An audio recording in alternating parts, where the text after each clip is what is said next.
Hey guys, this is Careless Classics, which I now post every Wednesday on this channel. Let's just get this part out of the way now. I also post other stuff on Fridays. If you don't know, Careless Classics is where I talk about the books I'm reading right now. Recently I've read, as you can probably guess from the title, This Side of Paradise by F. Scott Fitzgerald.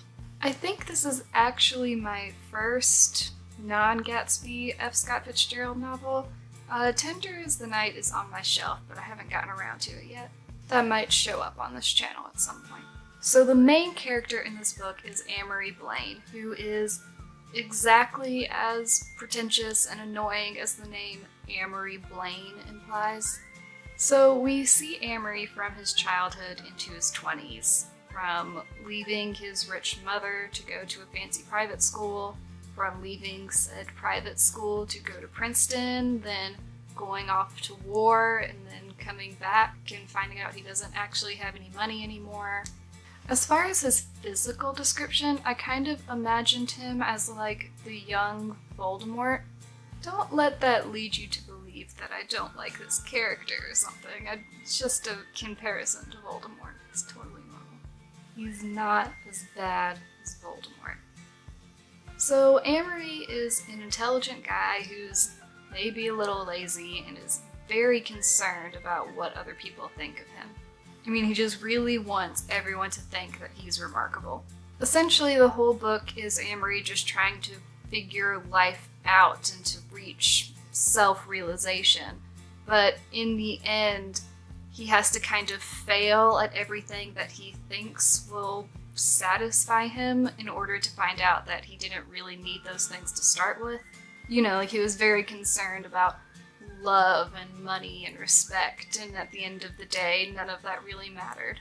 And of course, he fails miserably at all of those things to learn that lesson.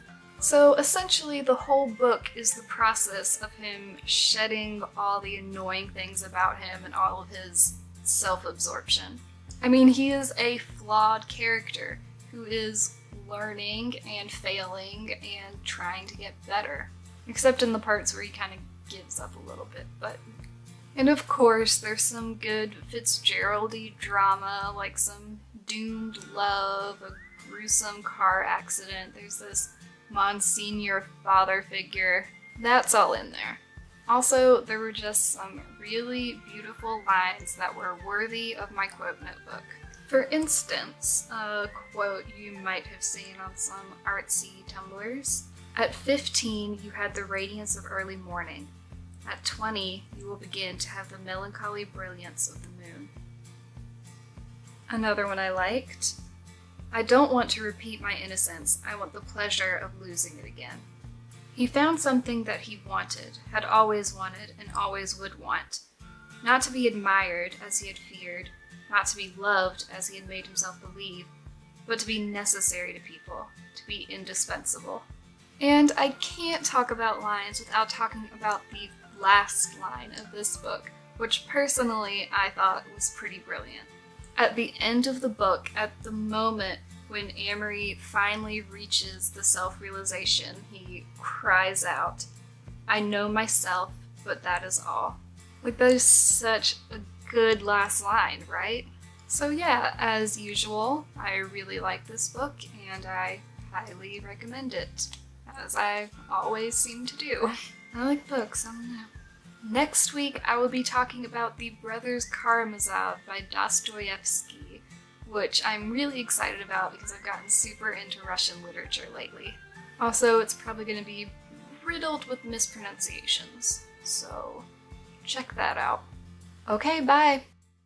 The tank top I'm wearing to bed looks like a shirt you'd buy from American Girl to match with your doll. I know exactly what shirt I'm talking about. It's this one.